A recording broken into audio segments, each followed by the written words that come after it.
Bonjour et bienvenue dans cette nouvelle vidéo sur ConfiUI et Flux. Et aujourd'hui, nous allons voir un cas d'usage pour faire une influenceuse. Alors, j'ai reçu en fait, je suis pas très TikTok ni Instagram, mais c'est un viewer qui m'a envoyé un mail pour me demander comment je m'y prendrais pour pouvoir faire un workflow d'influenceuse. Donc, du coup, là, on va voir la partie déjà image fixe. Et puis, voilà, c'est parti, quoi. Donc, premièrement, il va dans le workflow qui sera sur mon drive. Vous aurez tout ça. Donc, c'est-à-dire que j'ai un workflow classique et je demande le portrait d'une brune.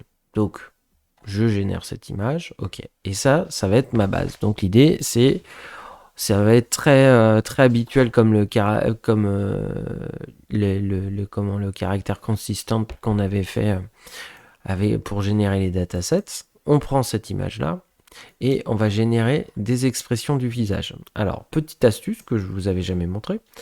En fait, pour en générer beaucoup, ce que j'ai fait, c'est que j'ai juste tapé expression visage sur internet. Ça m'a donné, j'en ai pris une qui m'intéressait.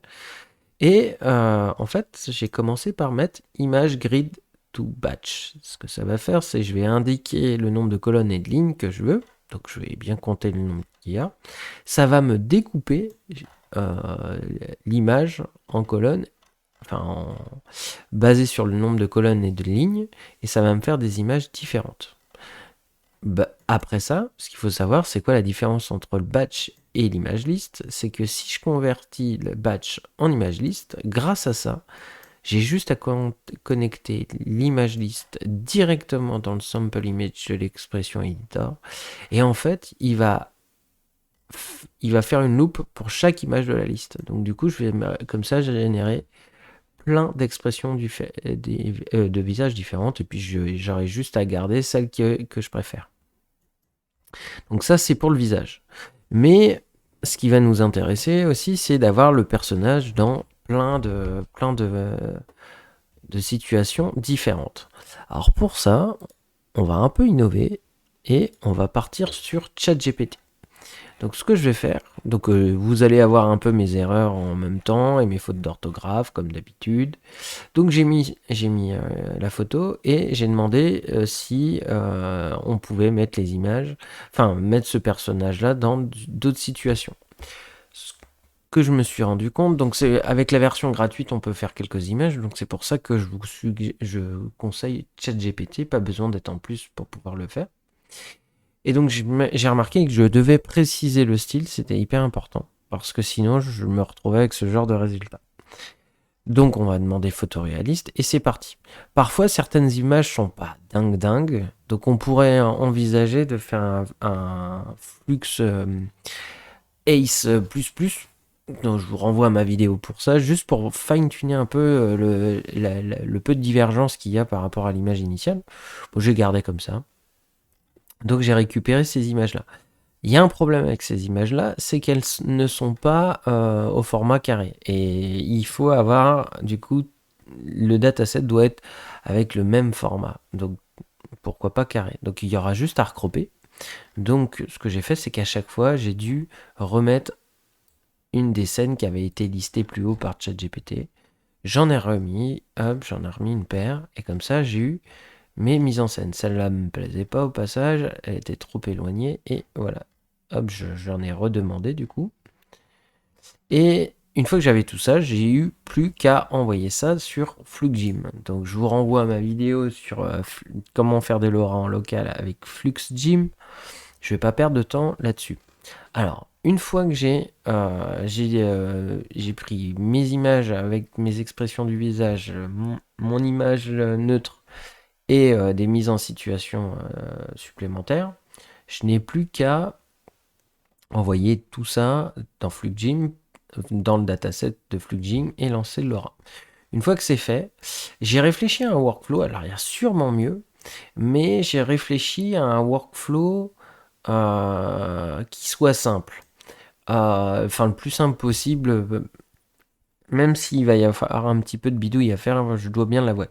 Mais par contre, pourquoi du coup ne pas toujours utiliser ChatGPT? Alors c'est simple, c'est la limite. Déjà la limite du nombre d'images que vous allez être freiné en gratuit, donc ça c'est chiant. Deuxièmement, les photos seront souvent ressembleront pas à des influenceuses, ça va être des photos, ça pourrait être un photographe qui l'a pris. Alors nous, du coup, je me suis dit, on va peut-être essayer quelque chose d'un peu plus facile et avec du contrôle quand même, hein, toujours du contrôle, c'est le but du jeu. Donc comment ça s'est passé? C'est quoi le workflow que je vous propose? Vous allez sur Internet, ou vous vous baladez sur TikTok, Instagram, vous faites ce que vous voulez. Et je ne sais pas qui sont ces personnes, hein, mais en tout cas, j'ai tapé la recherche sur Google Images, et puis j'ai drag and droppé comme ça l'image par rapport au posing. C'était intéressant parce qu'il y a le format, pas besoin d'une grosse image hein, d'ailleurs, hein. On la resize en 1024. Et ça nous permet aussi d'avoir un décor qui fait plus maison classique, quoi, intérieur de maison classique. Alors après, je vous détaille, j'ai rajouté deux trois petits trucs un peu sympas. Donc c'est ce que je fais, c'est que je fais un flux classique avec le LoRa pour activer pardon, le LoRa. Je le pousse un peu, je vais y revenir. Et pourquoi j'utilise le Was Not Suite Config Parce que ici, j'ai un show text qui me permet je l'avais déjà montré, de quand je l'exécute, il va me sortir le trigger word qu'il faut utiliser. Basé là-dessus, là, pour le coup, j'ai utilisé un combine prompt. Pourquoi? Parce que il me permet de activer le LoRa et après, là, la description. Donc, je pourrais connecter ici, par exemple, ça c'est la dernière nouveauté de ConfigUI. Il n'y a plus besoin, et c'est pour ça que je vais avoir certains workflows qui ne fonctionneront plus. C'est que maintenant, pour connecter, il n'y a plus besoin de faire clic droit et convertir l'input. Donc, si vous aurez peut-être des problèmes de connexion sur mes anciens workflows. Donc, en fait, ce qu'il faut faire, c'est maintenant, il faut venir prendre la sortie, la connecter, hop, comme ça, et ça marche. Si on a besoin, on a juste à faire clic droit, disconnect. Donc voilà.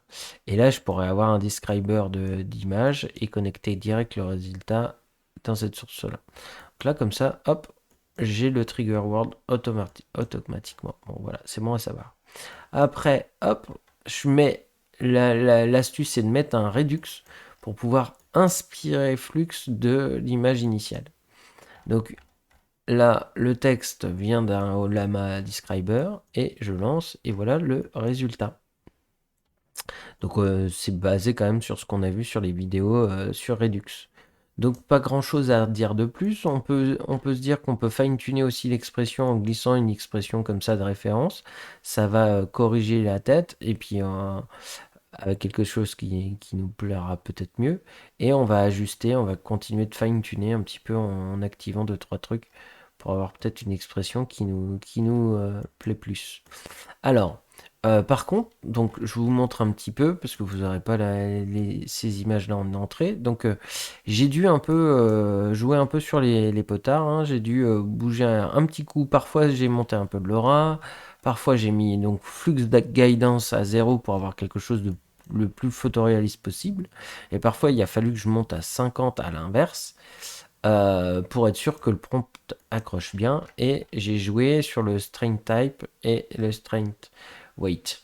Bon, voilà, ça fait un petit peu beaucoup de choses à régler à chaque fois. Je vous passe un peu en revue. Là, c'était à 1,10.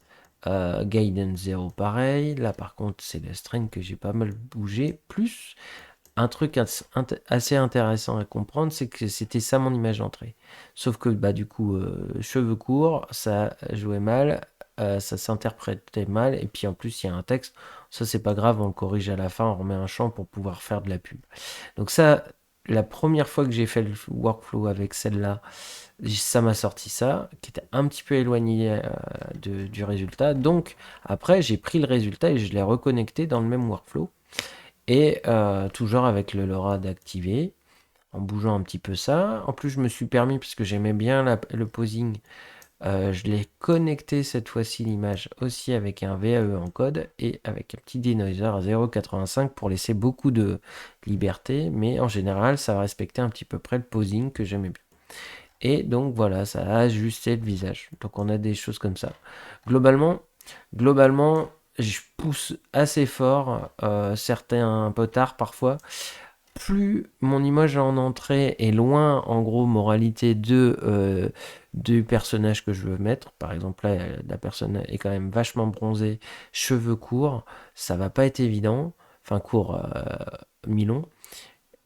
L'idéal, ça aurait été de faire comme on a déjà vu dans d'autres vidéos avec Redux, faire un coup d'inpainting, dire que c'est des cheveux longs, peut-être même désaturer un peu la peau et mettre ça après dans le Redux, ça aurait convergé plus vite. Donc pour compenser ça, parce que je voulais pas trop tricher pour cette vidéo, j'ai un peu poussé à fond le LoRa parfois et baissé un petit peu le Redux pour pouvoir ramener un peu plus de poids du LoRa et essayer de compenser l'image entrante qui était pas dingue. Donc ça c'était l'image en entrée. Et on voit que même avec un personnage un peu de plus loin, ça me permet de ramener comme ça le LoRa. Et là j'avais mis carrément 50. Donc, vous voyez ça bouge un petit peu. Et par contre 1 en LoRa. Et ici j'avais baissé à 0.4 en weight, en strength weight. Donc voilà, c'est à peu près tout déjà. Donc à chaque fois, un petit peu d'ajustement si je veux au niveau de l'expression du visage. Et dernier petit bonus pour vous montrer, c'est-à-dire que maintenant, je peux prendre une image et prendre FramePack, remettre la même description qu'il y avait à la base pour faire cette image, et simplement dire qu'elle parle à la caméra. Et je vais avoir comme ça donc en plus avec FramePack, je peux mettre super long. J'ai mis 9 secondes, j'aurais pu mettre plus. Je vais faire en sorte que ça fasse un ping-pong. Et comme ça, là, ça permet d'avoir quelque chose qui est en vie. Et ça, on pourrait imaginer de faire un petit live portrait par-dessus pour corriger complètement le lip sync basé sur une vidéo, par exemple, de soi-même en train de parler à la caméra. Comme ça, on aurait le son et l'articulation qui match avec le son. Et voilà, c'est comme ça qu'on pourrait faire une influenceuse. Voilà, c'est tout pour cette vidéo. Amusez-vous bien.